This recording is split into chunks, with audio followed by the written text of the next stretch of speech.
Hello everyone, I just wanted to give you a quick update on what's going on. We finally made it to Singapore after a long set of days of flying. I left Thursday morning. I made it to the airport at 3:54 to my terminal gate. Left Pulaski around 2:30 and made Mark drive me up there the whole time. We made it, and that's the good thing, and I'm glad we had some time to do that together, and that was good to get him out of bed and see if he could rise up early, and he did. But we made it from Nashville to Atlanta, at least my part of the trip did. Others came from Texas to Atlanta, others from Chattanooga to Atlanta, one from Memphis to Atlanta.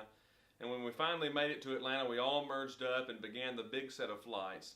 One flight was about 14 and a half hours, and then the next flight was about 7 or 8 hours. I went from Nashville to Atlanta, and then Atlanta to Tokyo, and then from Tokyo to Singapore.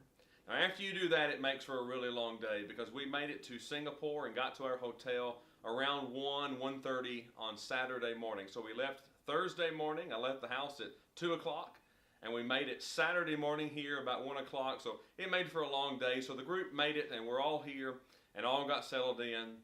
And we traveled ourselves over to the Four Seas Bible College and spent time with them on Saturday with their graduation program. This was their 45th commencement exercise of the Four Seas Bible College.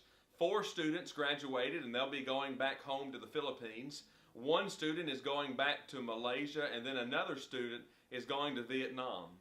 Now, this is a big deal over here. There's not a lot of schools. You think about America, and we have schools of preaching. I think in Tennessee there are 4 different schools of preaching, maybe even 5 that you can attend. Well, you get on this side of the world, and it's just not prevalent. So it's a big thing to have a school here in Singapore so these students can come and study God's Word and go back home. And what's interesting about this school is it's for men and women. Men, of course, get trained in the idea of preaching, and the ladies get trained on how they can serve the congregation. So it's really impressive to see what they do. So we spent time with them in the graduation ceremony on Saturday, and then we returned back to our hotel to get ready to be ready for Sunday, which we've just finished with. You just finished Sunday morning. And we went to the Jurong Church of Christ. Now, the Jurong Church of Christ is the group that is where the Four Seas College meets. So we met in the auditorium, same place as we met for graduation. Tim Hayes, he was on our lectureship at Truth in Love last year.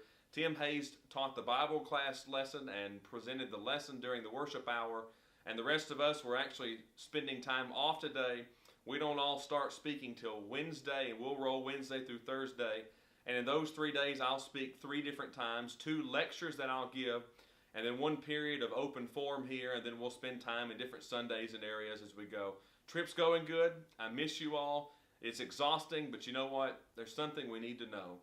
It's worth it. To see people, to be able to help people, and to be able to teach the gospel takes every one of us. It takes my wife and my son to miss me, and I miss them.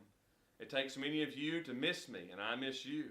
It takes people like David Sane who fills in for us, the elders who make it possible for this, and so many people it took to make this trip possible. It takes every one of us to reach the world, and I'm so glad that East Hill can say that we literally will travel around the globe for the gospel. That's important. And if we ever lose our vision on that, then we're losing our focus on what the gospel's about. I'm glad you're here. I'm glad you're doing good, and I'll see you next Sunday right here on the screen.